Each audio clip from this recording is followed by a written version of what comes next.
You're trying to connect with your teen and you're not sure how because they're going through that phase where I'm fine. It was good, I guess. Here's what you do as somebody that's been a teacher and a coach for over a decade and always had those really good bonds with children where they come hang out with me and seek out advice and mentorship. Now, a lot of you guys are lazy, and I'm calling you out, moms and dads, because you're lazy. All right. And teens, if you're here too, you're lazy. A lot of us are lazy. Here's the reality of the situation. From the time your child is born to the time that they move out of your house, you maybe have 20 summers together, 25 maybe if your kid stays in the house really long, okay? 25 summers united. All right? And some of those years are rough. You're still wiping butts and hearing a lot of crying. All right? So let's break it down to more like 20 years of being with your kid. What I'm inviting you to consider is that you should really take them to do a kinesthetic activity. Kinesthetic activities keep your hands busy. That's you're doing something, okay? That could be a hike. Where phones and cell service doesn't work, that could be a pottery class or like a pottery painting class where you're sitting, and even if you're quiet together, at least you're quietly activating your creativity together, okay? Or you can go do something like a paintballing. Okay, you don't even have to talk, but it spikes their adrenaline. So now you have something to talk about when you get home. You could talk crap to them on the court and you can play with them, right? You need to play with your teen, with your kid. It is part of joy, all right? That's why we love our kids so flippin' deeply between about 4 to like 10 is when they're in that range where they just want to play with you and love on you and you're their all-star. But then we forget to be playful once they kind of lose their childlike imaginativeness and creativity, and we don't feed it and we don't help them yearn in that way for that connection. And then suddenly we're like, well, my kid hates me. Well, when's the last time you planned a fun activity? Okay? When's the last time you got creative with your kid? When's the last time you kept their hands so busy that they weren't on their phone? All right. This is a you problem. It's just like I tell teachers. Okay. Why did I go from teaching history to teaching PE? Because I was sick of forcing kids to sit down, shut up, read, and write. Because it's really difficult to do it. And yes, I had some kinesthetic activities. We do like the trench warfare where they throw the grenades at each other. I'd have them draw under their desk like cavemen drawing on walls. And those activities were fun. And we'd do debates and stuff that were really joyful and silly and fun. And, mummifying people where we'd wrap them. But those were always the lessons that the kids told me, oh my God, that was so much fun. Can we do that again? Blah, blah, blah, blah, blah, blah, blah. I let them try to start a fire. I gave them 2 sticks and was like, okay, you're going to be a caveman. Try to start a fire. Those are the activities they remember. They don't remember the reading and the writing. They were bored out of their mind. Okay. So I need you to think about your life in that way. When you think back at school, how many activities where you were reading and writing were like, wow, that was so transformative? Maybe a couple. Okay. Maybe a couple. But when you really think back at the memories, even on the playground, if it wasn't structured or like there wasn't a specific field trip or something going on, even that kind of all blends together. So when you sit and make memorable experiences for your child, right? That's playing, that's doing a game, that's going out of town, that's not even going out of town, that's going on a hike or a walk through a neighborhood that you don't usually go through, playing a new game, getting some new equipment that's $10 at the dollar store. You can get badminton equipment at the dollar store for like $10 and go to a park you've never been to. Oh, we're going to go to a new park. My mom used to do this thing when she had some foster kids where they would go to a new park every Friday. Imagine how memorable that experience is. Then, oh, that's the park. That's the park with that one slide, with that one swing, with the blah, blah, blah, blah, blah. And then the foster kids were like, oh my God, can we go to that park again? And she's like, no, we got to go to a new park. But then every once in a while, they'd go to the same park. And those memories, it creates deviations from the norm. It spikes different feelings. And, this is something that admittedly I have to do with different people in my life. Like I should be doing it with my siblings, or I do it with my siblings too, with my mom, with my partner, right? One thing that we do like sibling holiday day where me and my husband, we bring our families together, our siblings all together, and we plan an event that they would never do otherwise while we're all together. And it's not just like, oh, we're going to hang out at mom's house. No. He brings his brothers, I bring my sisters, and we go on like a sibling thrift day. Okay. That was one of our activities last summer where we had like a checklist, and it wasn't even a crazy checklist. It was literally like 10 things to find a thrift store and take a picture of. And whoever had the funniest ones won a prize. The prize was just like a bunch of crap from around our house. It wasn't even that exciting. It was like, some face mask and lip bombs or something, I don't know, and like some random crap like a teacup or something stupid. And that was the prize. But the joy was the going and having to search, doing a normal activity, going to the thrift shop, but having to sit there and sift through things and try to find something that makes you feel uncomfortable, that this or that. And I don't want to say that they were pretty inappropriate, but super funny, right? And memorable. And then another year we did where we rented a donut boat. And we got a donut boat and we brought a bunch of snacks and bottles of wine, and we sat and floated on the river, or on the lake, I guess. We floated on the lake in this little boat and had a blast. Okay, those are memories that you create that are deviations from the norm that really become enjoyable and memorable. And those are the kinds of experiences you need to create for your child. And you can't be lazy. You need to create these for your husband, your wife, your kids, your grandkids, your children, because your siblings, right? Your laziness creates a mundane life that feels like every day is just kind of glued together instead of these really memorable moments. And now, in that moment, you might just be sitting there and you might be giggling and laughing or whatever and having fun, or not, or just being quiet together. But you know what you will always have? That memory together. I took my mom on a trip around the world, and she always talks about it with me still. Okay, those types of memories that you embed so deeply in like the folds of someone's brain. My mom still talks to me about that trip. She'll still randomly say, I just can't believe we went around the world. I can't believe you took me. She's like, I had never been to any country besides Mexico. I can't believe you took me to all these different countries. I saw so much of the world. And like, I can't believe that was already 10 years ago. And she brings it up randomly all the time.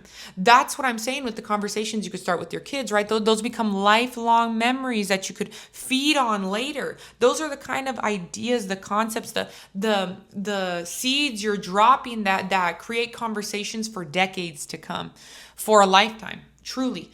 So that's something else I'm offering to you, kinesthetic learning together, right? And this is where I want you to hear me, because I don't want you to get offended, but you need to know this. The truth is I'm almost certainly giving them the same advice you are. But what you need to be okay with is the fact that your child, just like your husband, just like your siblings, are sometimes more willing to hear it from a third party than they are to hear it from the person that tells them to quit leaving their drawers on the floor. Okay, and this is something you need to sit with and be okay with. Because some of you guys have a really beautiful relationship with your kids and you can talk to them about anything, you feel close with them and comfortable with them. But I'm telling you, no matter how close you think you are, no matter how deep your connection is, they keep secrets from you. They don't tell you the whole truth. So here's what you can do is tell them some tea that happened at work, okay? It can be a coworker's business or whatever. And it can even be a lie, okay? It can be a complete lie. Oh, my coworker said XYZ. What do you think about that? They asked me for advice and I told them I would come to them with advice tomorrow. So what is your feedback? And what you're doing effectively while you sit with them and talk to them about this is you're actually learning what they value, how they handle situations, how they coach their friends, how they might coach themselves internally. You're essentially hearing their metacognition. Now, metacognition is just a fancy word for thinking about the way they think. And while they're talking, you're not going to cut them off. You're not going to give them advice because they're sick of hearing you, because all you do is lecture and talk at them. And so what you're going to do is you're going to be like, oh my gosh, well, why do you think that? Oh, that's a great idea. I never thought about it.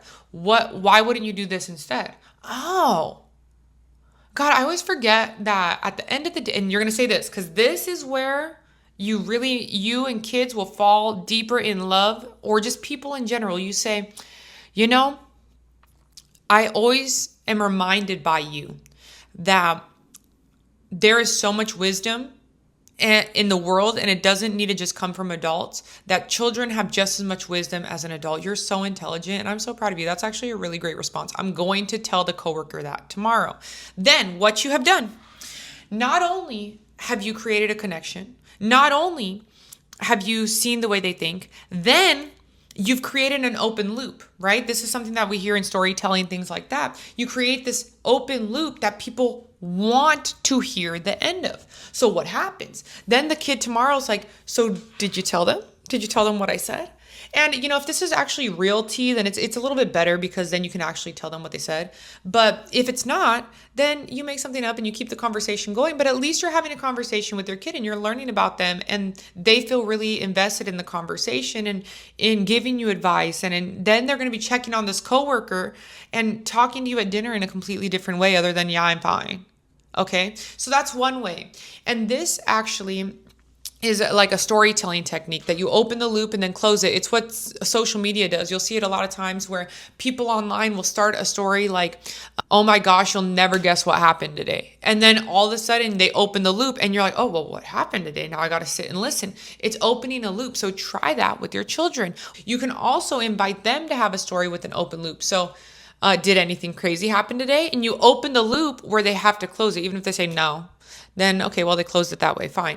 Then, well, something crazy happened with me today, and make something up. Okay. Your kids are lying to you all the time. Lie to them a little bit and do it for the love of the sport and for the love of your kids and building a relationship. Okay. So that's my first idea. That's more of an auditory way to talk to them.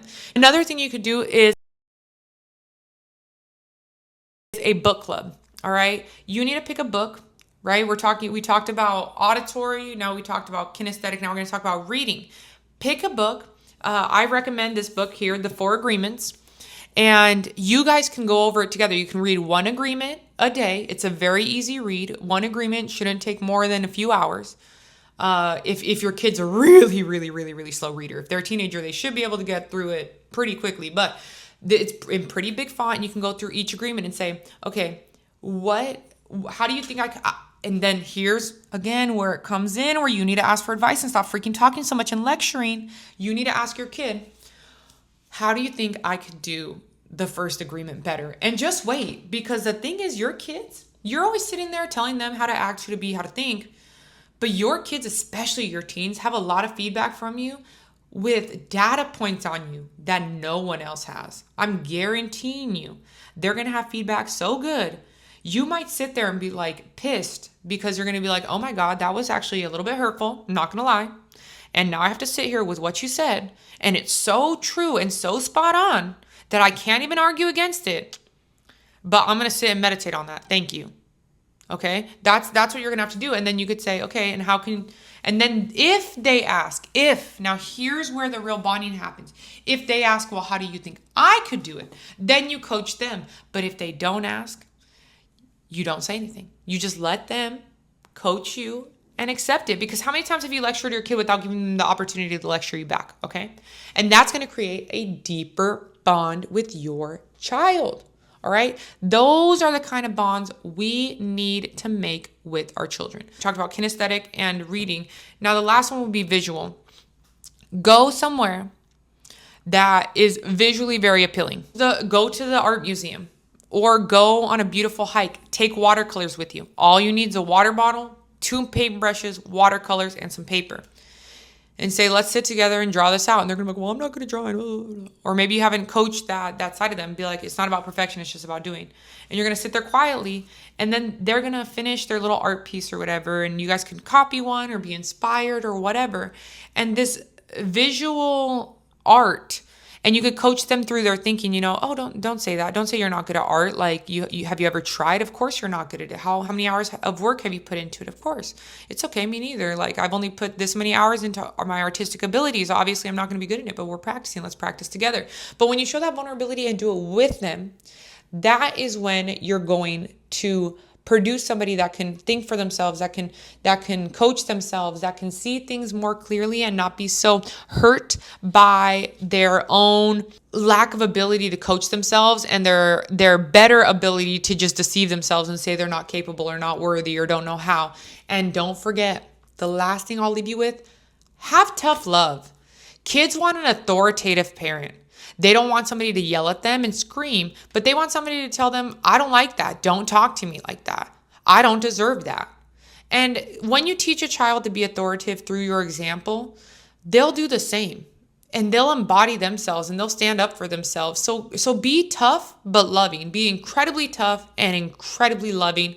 Don't show too much weakness because they always end up, especially with the passive parents, walking all over them and being disrespectful. Get tough, give them real truths. Be like that coach that always took it like a little bit too far, but you're like, you grew with them. That's who you want to be.